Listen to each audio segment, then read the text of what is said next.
여러분 안녕하십니까? 오늘이 말이죠. 2025년 5월 18일 오전 9시 28분을 가리키고 있습니다. 이번에는 음악가 핸델을 하려고 합니다. 여러분들 내가 음악가를 한 지가 너무 오래됐거든요. 그래서 이쯤에서 또 음악가를 해야 되겠다 이렇게 생각을 했습니다. 그래서 오늘은 게오르크 프리드리 핸델에 관해서 얘기를 하겠는데요.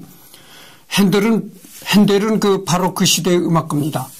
바로크 시대라는 것은 상당히 오래된 시대다 이렇게 말할 수가 있고요. 이 핸델은 요한 세바스티안 바흐하고 동갑내기입니다. 1685년에 핸델이 태어났는데 요한 세바스티안 바흐도 1685년에 똑같이 바흐도 태어났다. 그래서 바흐와 핸델은 동갑내기다 이렇게 말씀을 드리겠습니다. 동갑내기고 또 바흐와 핸델은 바로크 시대를 대표하는 음악가임과 동시에 동갑내기도 하고 또 클래식 음악에 굉장히 중요한 위치를 점거하고 있는 작곡가들이다 이런 말씀을 드립니다. 그래서 여기 보면은 게오르크 프리드리 핸델 이렇게 나옵니다. 이렇게 나오고요. 게오르크 프리드리 핸델 파사칼리아 메시아 사라방드 나를 울게 하소서 남의 회사 거품 사태 작품 목록을 봅시다. 작품 목록을 보면은 말이죠. 소프라노, 알토, 테너, 베이스.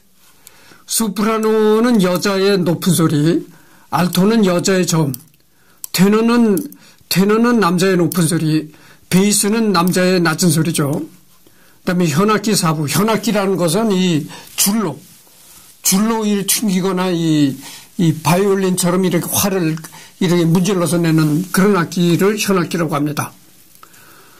오보에 이런 것은 목관악기 이런 것이죠. 트럼펫은 금관악기다. 그래서 바이올린, 비올라, 첼로 이런 게 나옵니다. 오페라는 알미라라는 게 있고 네로, 플로린다, 다프네, 로드리고, 아그리피나, 리날도. 리날도 이런 게 참 유명하죠. 리날도, 로드리고, 유명한 오페라입니다. 충실한 양치기, 데제오, 신라, 알미나, 라다미스토, 무치오, 블로리단테, 오토네, 플라비오, 이런 게 쭉 나옵니다. 세르세, 유명하죠. 부수 음악에는 연금술사, 코머스, 알체스테, 사랑의 그러나 약점, 오라토리오. 오라토리오라는 건 뭡니까? 여러분들 합창곡이잖아요. 오라토리오. 시간과 진실의 승리, 부활, 세상의 죄를 위해 고통받으시며 돌아가신 예수, 세상의 죄를 위해 고통받으시며 돌아가신 예수, 이런 게 축축축 나오죠. 메시아, 삼천 세멜레, 사울, 헤라클레스, 벨사살, 제전 오라토리오, 유다 마카베오, 이런 게 나옵니다. 그래서,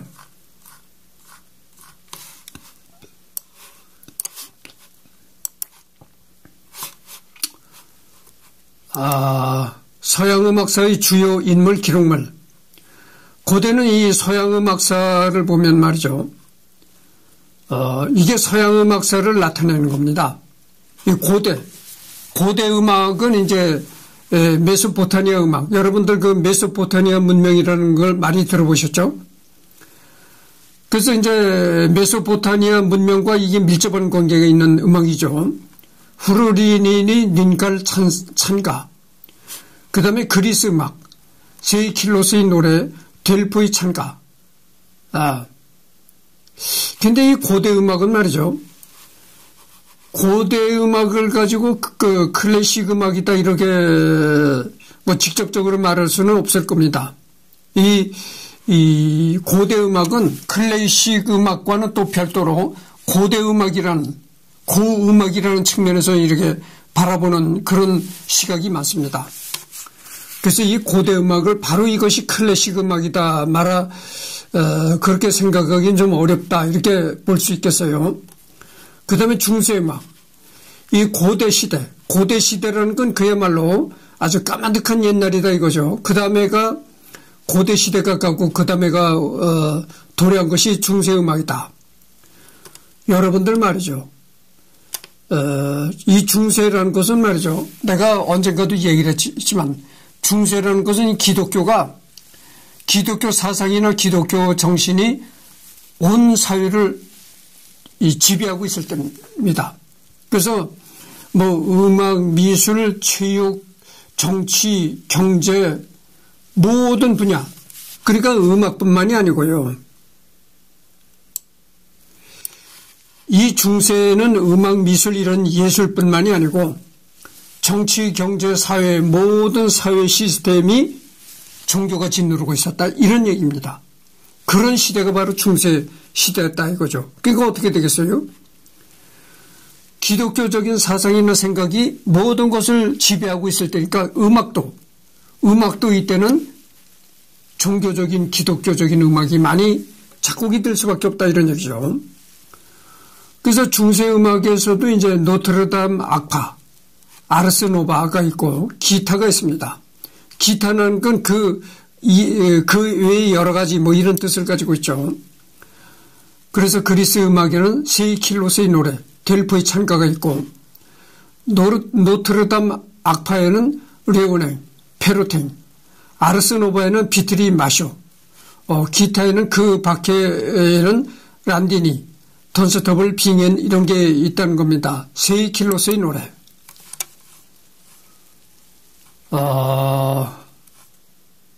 이게 비문에 새겨진 그 글이라는 거죠. 비문. 하나의 비석에 새겨진 이렇게 글입니다. 글인데 세이킬로스의 비문 또는 세이킬로스의 노래는 고대 그리스 트랄레스 기동 출토품에 새겨진 비문과 비문에 새겨진 음악을 가리키는 통칭이다. 1883년 스코틀랜드의 고고학자인 윌리엄 렌지 경이 튀르키예의 에페소스 근교 아이덴 지역에 위치했던 고대 그리스 도시 트랄레스의 폐허 유적에서 발굴한 원형 기둥에 새겨져 있었다. 비문에는 하나의 노래가 가사와 함께 고대 그리스 가보법으로 음각되었다. 이것이 건축물 하나의 기둥이라는 겁니다. 이 기둥에 노래 가사가 이렇게 각인이 돼 있더라 이런 얘기죠. 기원 후 1, 2세기경에 제작된 것으로 추정되는 이 비석이 금서각적으로 특별한 것은 바로 현존하는 악보 중에서 곡이 완성된 것으로 가장 오래된 음악이 새겨져 있다는 점이다. 작곡가는 명시되어 있지 않으나 비석의 이름이 언급된 세이킬로스가 작곡하지 않았을까 추정하고 있다.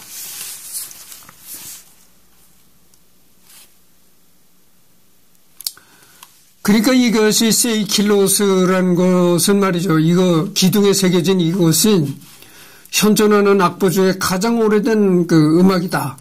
이렇게 말할 수가 있다는 겁니다.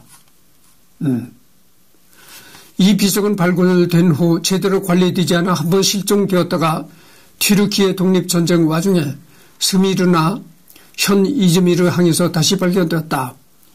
이후 1966년 덴마크 정부에서 이를 코펜하겐에 있는 덴마크 국립박물관으로 이송하여 오늘날까지 이곳에서 전시하고 있다. 이게 지금 현재는 그 덴마크 코펜하겐 박물관에 보관이 되어 있다는 겁니다. 그래서 이 기둥에 새겨진 그 비문에는 비문이 뭐 어떤 거냐면은 비문은 서문과 악보 그리고 글쓴이로 추정되는 인명으로 이루어져 있다. 서문에는 다음과 같은 글귀가 적혀 있으며 엘레게이아 운율로 되어 있다. 이거 운율. 그러니까 우리가 뭐 시 같은 것도 운율로 돼 있잖아요. 그런 식으로 운율로 돼 있다는 거죠. 그 노래 부르기 딱 좋은 그런 운율을 내재하고 있다고 하죠. 그 뜻을 보면 이렇게 돼 있다는 거죠. 난 형상이자 도리라네. 세이킬로스가 예날 두네. 불멸하는 기억의 오래가는 표식으로서. 그리고 악고갈의 가장 마지막 단은 이렇게 되어 있다. 세이킬로스가 에우테르페는 그리스의 음악의 여신이기도 하고 인명으로 쓰이기도 했으므로 정확히 누구를 뜻하지는 밝혀지지 않았다. 전사람이 이 노래는 신에게 바치는 노래가 되겠으나 가사가 신에게 바치는 노래라고 보기에는 애매한 면이 있다. 학자들은 에우테르페가 세이킬로스의 아내이거나 어머니일 것이며 서문과 곡에 나타난 주제의식으로 말미암아 세이킬로스가 소중한 사람의 죽음을 겪은 후 삶에 대한 고뇌 끝에 창작한 것이라 추정하고 있다.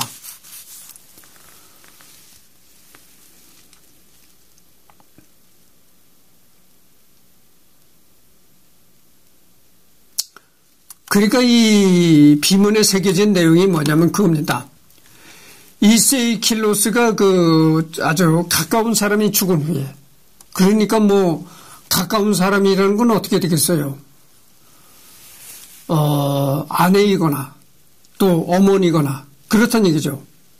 그러니까 아내이거나 어머니 같은 이렇게 정을 쏟고 가깝게 살던 사람이 죽으니까 거기에 어떤 비애감 이런 게 들어가지고 이런 글을 새겼다. 뭐 이렇게 추정을 한다는 것이죠.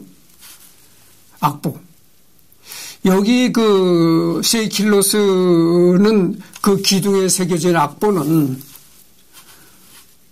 지금 현대 악보와는 많이 다르죠. 여러분들 지금 현대 악보는 이렇게 이겁니다. 현대 악보는 바로 이렇게 오선지.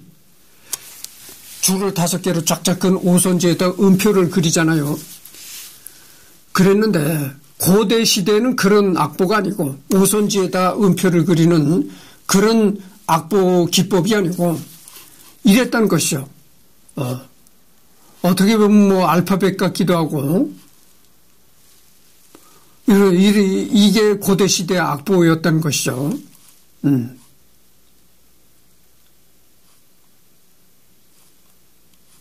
그렇습니다. 그래서 한국어로 번역을 해보니까 살아있을 동안 빛나시오. 전혀 슬퍼하지 마시오. 인생은 짧은 것이며 시간은 그 끝을 청하니. 당시 고대 그리스에서는 신들에게 대한 찬양가나 희곡의 노래 등 다양한 음악들이 사용되었고 그리스 문자를 이용한 기보법이 기원전 3, 4세기에 개발된 것으로 추정되지만 그러니까 고대 시대는 지금 같은 그런 오선지에다 그리는 악보가 아니고 그리스 문자를 이용한 기보법이었다는 것이죠. 전문적인 작곡가나 연주가들이 아닌 이상에는 이 체계를 익히기보다는 단순히 귀로 듣고 곡을 익히는 것에 의지하였기에 악보가 남아있는 경우는 몹시 드물다. 그렇죠. 물론 그렇죠. 이게 당연하죠.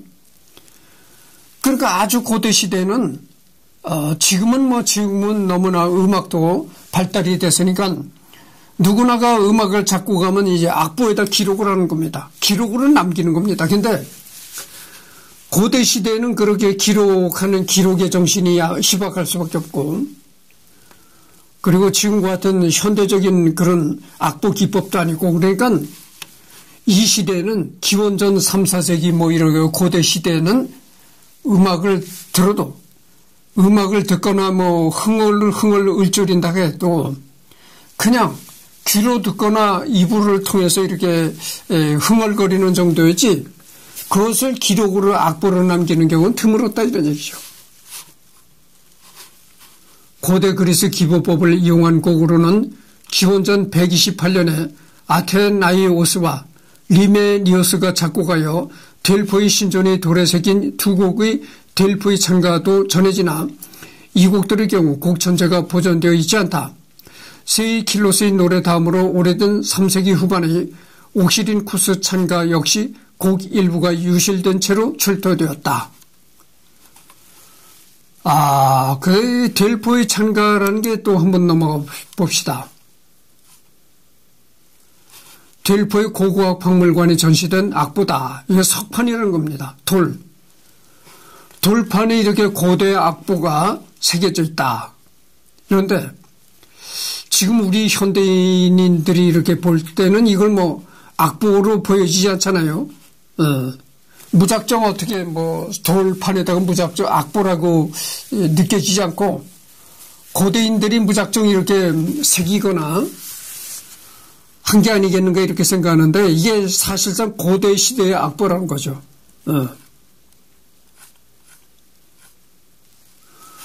델포의 찬가는 기원전 128년에 아테나이오스와 리메니오스가 작곡하여 델포의 신전의 돌에 새겨진 곡들이다. 아폴론 찬가, 아폴로 찬가라고도 한다. 이 위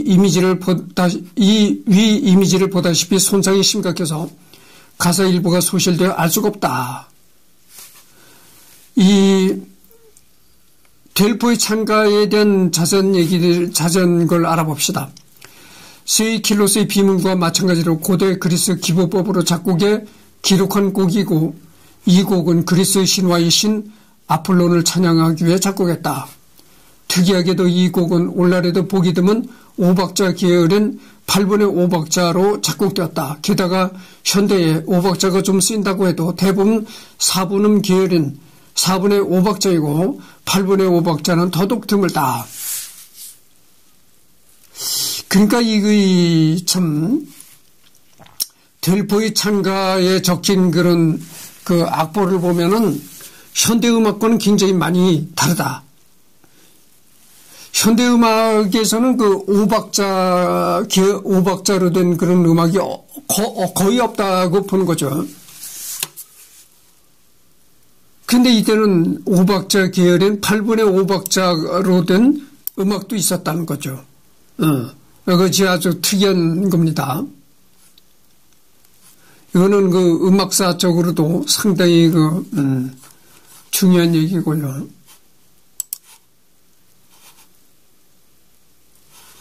그래서 들어보기를 합시다. 들어보기를 하면은,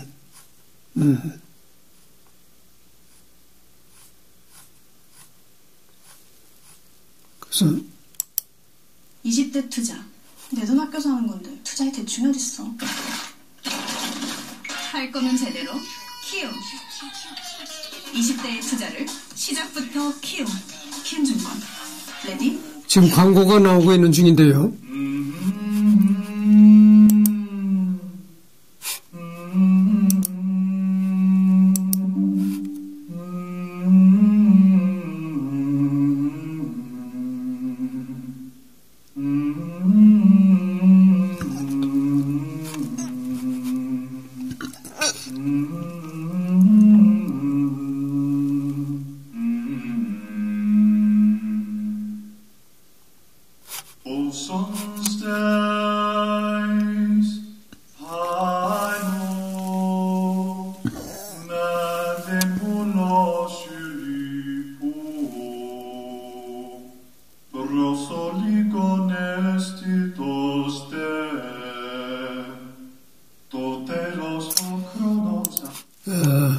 오래 들려드리지는 않겠습니다. 왜냐면 이게 너무 고대 음악이라 지금 우리가 현대인들이 듣기에는 상당히 현대적인 감각에 부합되지 않는 음악이고 그렇습니다. 그래서 처음에 이걸 들어보니까 고대 그리스어, 현대 그리스어에 이르기까지 각각의 도금으로 부른 노래다 이런 얘기인데 어떻습니까? 처음에는 이렇게 노래 형식이 아니고 노래라고 할 수는 없고 그냥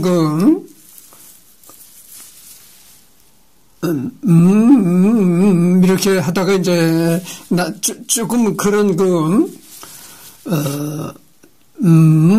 하다가 그 다음에 이제 노래라는 그런 식이 나오는데 노래도 뭐 지금 같은 완전히 뭐 그런 노래라고 할 수는 없고 그냥 흥얼거리는 정도다. 이렇게 생각이 듭니다. 그러나 어쨌든 간에 이 세이킬로스의 노래라는 음악은 상당히 음악사적으로도 중요한 것이고 고대 음악이니까 그렇죠. 그렇다 이 말입니다.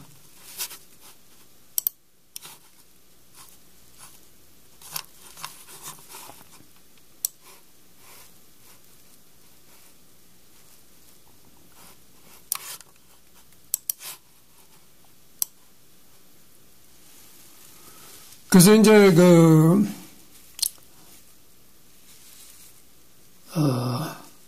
세이킬로스의 그것도 이제 했었고,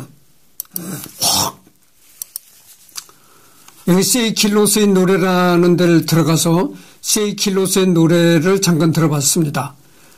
거듭 얘기했지만 이 세이킬로스의 노래 같은 경우에는 그리스 음악인데 고대 그리스 음악이죠. 기원전 시대의 음악이고, 이때는 지금과 같은 악기도 얘기했지만 지금과 같은 현대적인 악보가 아니고요. 고대 그리스 문자로 이루어진 악보다. 그다음에 델포이 찬가에 대해서도 내가 잠깐 살펴봤잖아요. 그 다음에가 나타난 것이 이제 중세음악이죠. 악기도 얘기했지만 중세음악이라는 것은 기독교가 모든 것을 지배하던 그런 시대였다. 그러니까 당연히 음악도 기독교적인 음악, 종교 음악이 많이 생길 수밖에 없었다. 이런 얘기입니다. 그리고 그 다음에 나타난 것이 이제 르네상스 음악이다. 이 르네상스라는 것이 말이죠. 예술, 음악뿐만이 아니고요.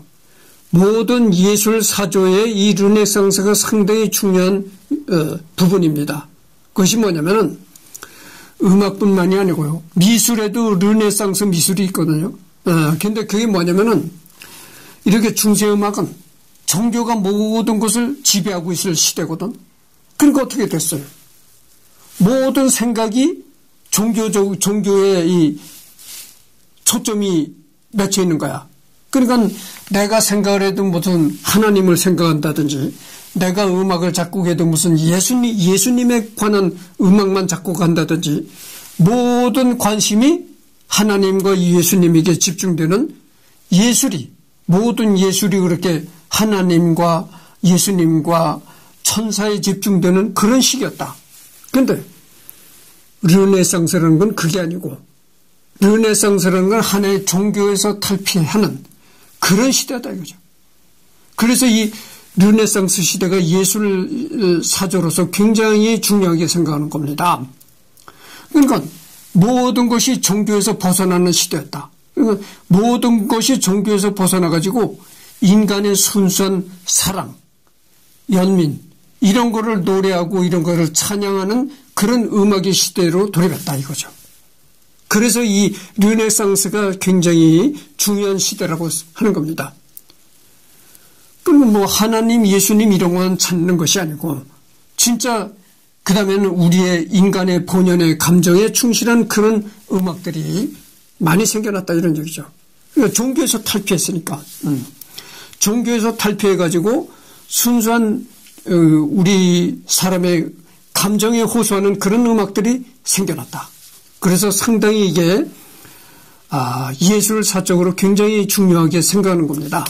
그래서 르네상스 음악에는 여러 파벌이 있는데 브로그뉴 악파가 있고 브로그뉴 악파에는 뒤바이 뱅슈아 프랑드르 악파가 있는데 여기에는 오케겜 프레 이자크가 있고 이탈리아 파에는 팔레스트리나 라소 카치니 가브리엘리가 있고 스페인 파에는 빅토리아 영국 파에는 그 탈리스 버드 다울런트 독일 파에는 루터 스벨링크 프레토리우스 하슬러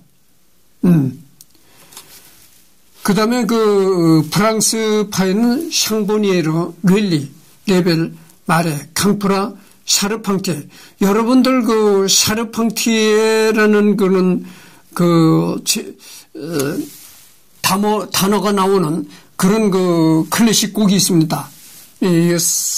그 얘기입니다. 샤르팡티에. 그 다음에 라모, 쿠프랭, 드라게르, 르클레오, 루아예, 뭐 이런 게 있습니다. 그리고 그리고 넘어가서 이것이 그 르네상스 음악이 아니고 바로 그 음악 시대네요. 바로 그 음악 시대에 프랑스에는 샹보니에르, 릴리, 레벨, 마레, 캉프라, 샤르팡디에, 라모 쿠프랭, 드라게르, 르클레오, 루아예 이런 게 있고, 이탈리아 바로크는 몬테베르디. 여러분들 그 몬테베르디에 관한 그런 음악도 들어보셨으리라고 생각합니다. 그다음에 알레그리, 프레스코발디, 카발리. 카발리란 얘기도 여러분들 클래식 음악에 관심 있는 사람은 카발리란 얘기도 들어보셨으리라고 생각합니다. 카리시미, 스토로치, 스트라델라, 코렐리. 코렐리도 여러분들 들어보셨죠? 스테파니도 많이 들어봤고, 토렐리, 이런 거 많이 들어봤습니다. 스카를라티, 비탈리, 로티, 마르첼로. 마르첼로 여러분들 많이 들어보셨죠? 카달라, 본노치니, 알바노니도 여러분들 많이 들어보셨죠? 보논치니, 비발디, 예? 비발디의 사계 이런 거, 비발디, 사로, 스카를라티, 마르첼로, 포르포라, 제미니아니, 빈치, 페오, 타르티니의 지금 어떤 내가 떠오르지 않는데 여기에 신경 쓰니다 보니까. 그 다음에, 로카텔리, 레오, 브로스키, 로그로시노, 셀리토, 파리넬리. 여러분들 파리넬리에 관해서도 들어보셨죠? 그 다음에 페르골레지도 들어봤을 것입니다. 그 다음에 중부 유럽에서는 비보, 슈츠, 산즈, 프로베르코, 파엘벨에 많이 들어보셔. 파엘벨에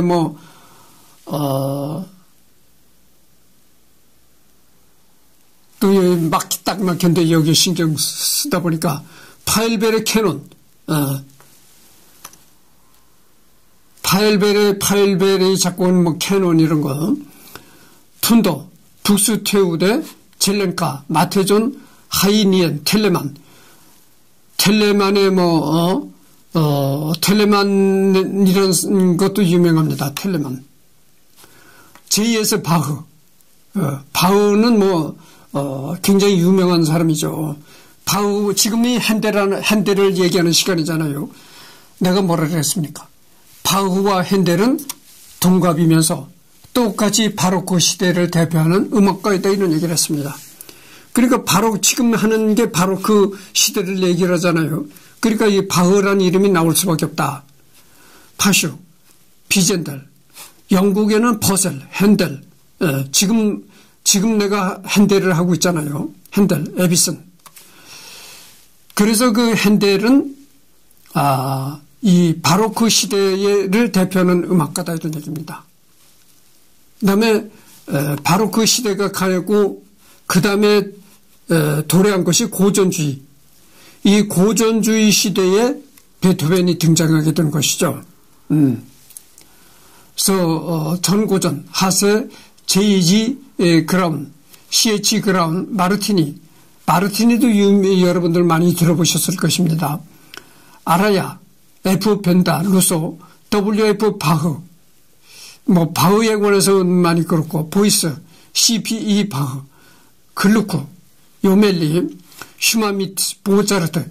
여러분들 그 모차르트 너무 유명하잖아요. 정말 베토벤과 쌍벽을 이룰 정도로 참 굉장히 유명한 작곡가죠.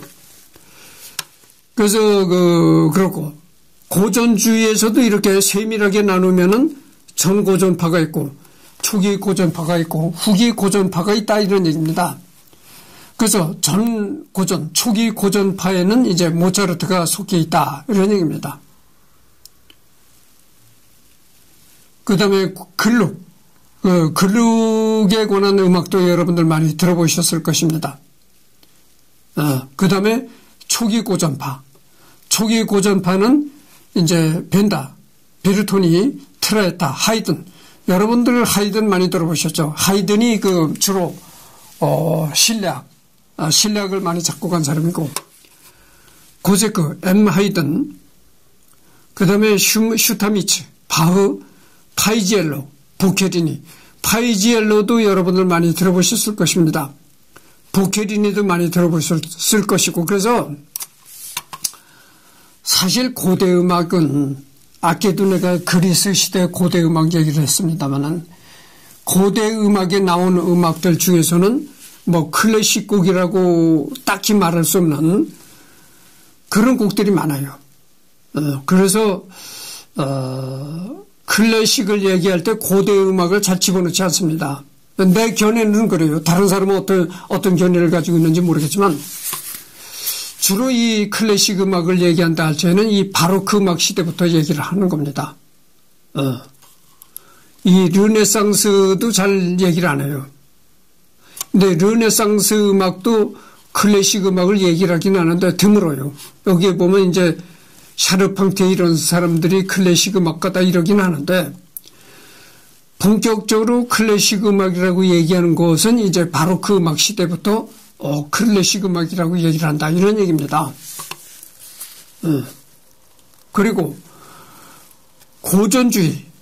고전주의에서 이렇게 굉장히 클래식의 유명한 작곡가들이 많이 나오게 된 것이죠. 그다음 후기 고전파는 치마로사, 살리에리, 클레멘티, 모차르트,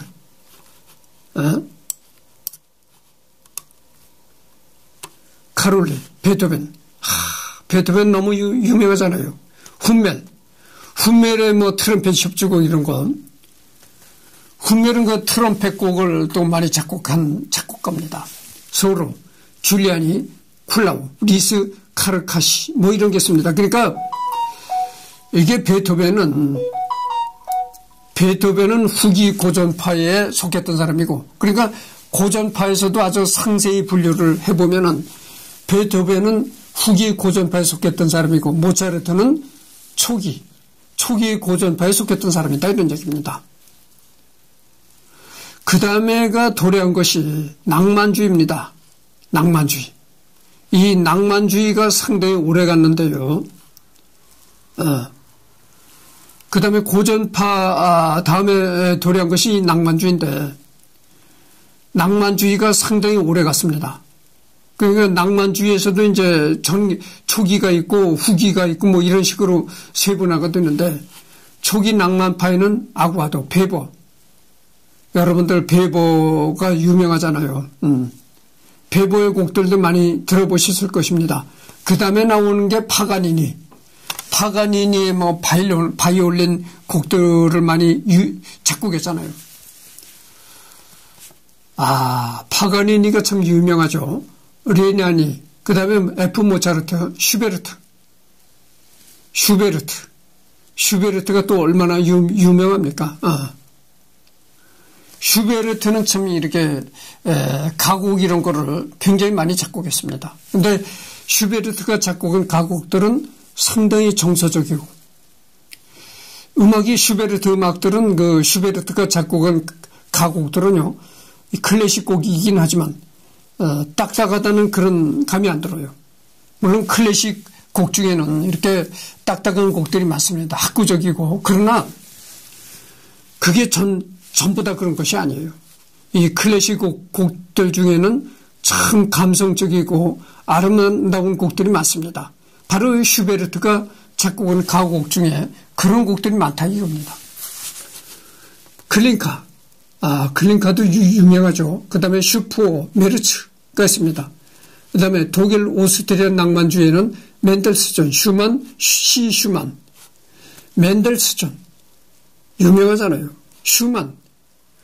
슈만은 클라라와의 사랑에 빠져서 굉장히 그랬다가 장인이 될 사람한테 굉장히 심한 반대에 부딪혔고 나중에 클라라와 결혼에 성공하긴 했지만 어쨌든 간에 슈만이 클라라한테 헌정이라는 곡을 이제 작곡해가지고 바쳤습니다.